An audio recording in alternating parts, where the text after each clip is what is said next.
There's something going on, and it's bad. Something's going on. What's going on? Yeah, but what's going on? I said, what's going on? What's going on? What is going on? What the hell is going on? What's going on? Something's going on.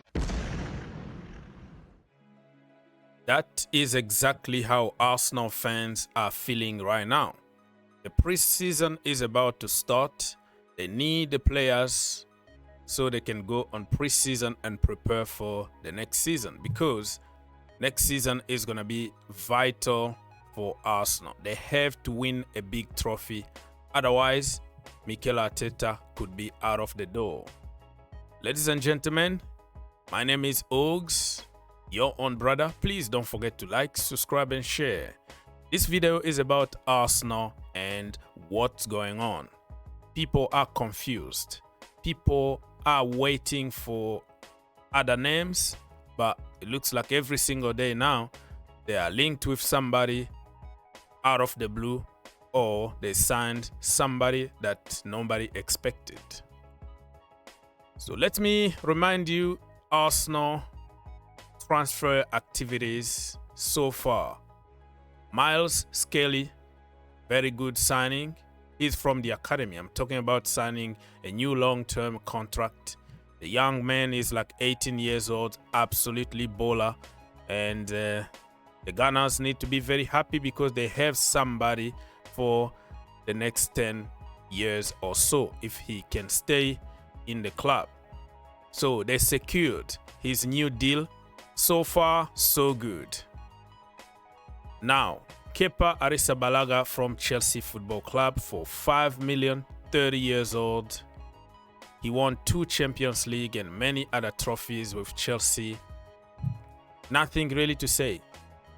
Okay, he even beat Arsenal in the final of Europa League in Baku. Kepa Arrizabalaga was in goal. 5 million only for a backup goalkeeper that can potentially challenge with the number 1, David Raya. Nothing. You can't really lose money on a deal like this, right? So far, so good. And then when you start realizing that since Mikel Arteta joined Arsenal, 6 years now, he already signed 7 goalkeepers. Yeah, you heard it. 7 of them. Rantman, Ramsdale, Ryan, Raya, Tuna, Neto, Kepa. Well, the names are a little bit confusing, but you got the point and you see the names on the screen. Why? Why would you sign so many goalkeepers and everybody knows exactly what the manager or the team need? Why can't you focus on main target? So from here, people start questioning Mikel Arteta's decisions at Arsenal. Moving on, another one, Christian Norgard from Brentford to Arsenal, 30 years old midfielder. Here we go, 11 million, and everything is done now because he's gonna replace Thomas Partey. Partey is living on free. He could join Barcelona or other clubs are interested in Saudi. We don't know where his next destination is gonna be. And you start asking yourself some questions, right? Kepa, 5 million. This brother, 11 million. Yeah, you can see now the money is going up and up. Did Arsenal really need this brother? Ask yourself that question. Even if Thomas Partey is gone, they still have Mikel Merino. They still have Declan Rice, Odegaard, Kai Havertz, by the way, who is a midfielder. You can put him in the mix. And you can even find some elements like Myles-Skelly.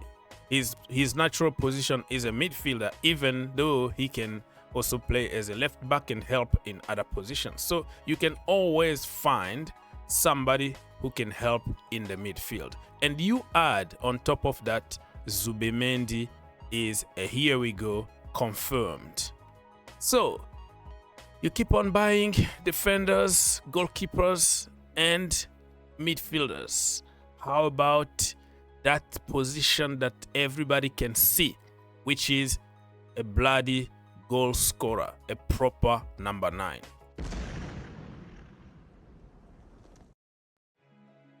We move slowly and surely, just summarizing what is happening. And then, boom, few minutes ago, sources from Spain confirmed in England by Fabrizio Romano and other big boys in the industry, Arsenal are in active talks to sign Christian Mosquera. I can't even speak. What's going on with me? I need some coffee. Still early in the morning here in the US.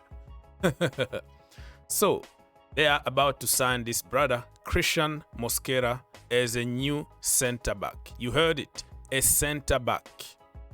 Do Arsenal need a center back? Probably. Is that a priority? I don't think so. They still have probably the best defense in the entire league or even in Europe. They still have Gabriel. They still have William Saliba. Okay. Also Timber. You have so many of them, even Kivio and other guys that can play from that role. Do you really need him? This guy here, Mosquera, probably. Is this an emergency? Can you survive without him? Definitely. But how about the position that you really need somebody, which is a proper number 9?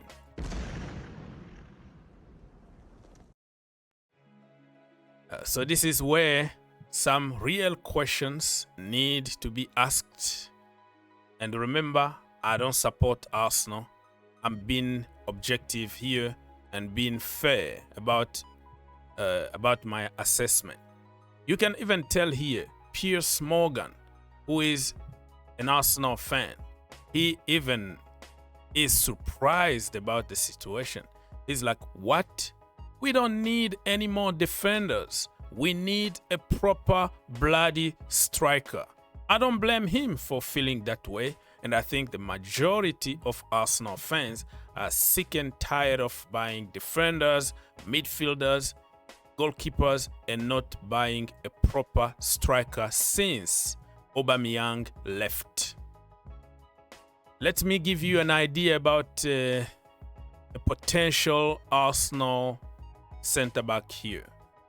Christian Mosquera's statistically calculated by WhoScored.com. Strength, holding on to the ball. Weaknesses, crosses, area duel, concentration.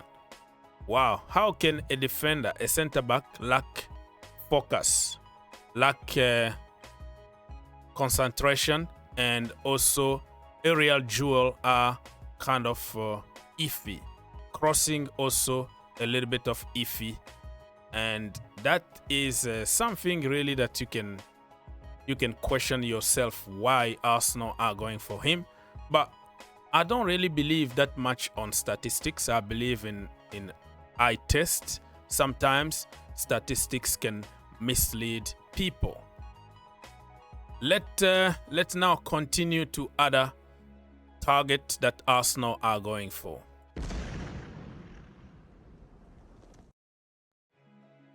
Good. So after another centre-back, Ben Jacobs, by the time of recording, he just came up with a bomb saying that Arsenal also have added Eze to their list of left-wing target. Eze also being considered by Spurs. He has a 68 million release clause in his Palace contract. Rodrigo also remain of interest.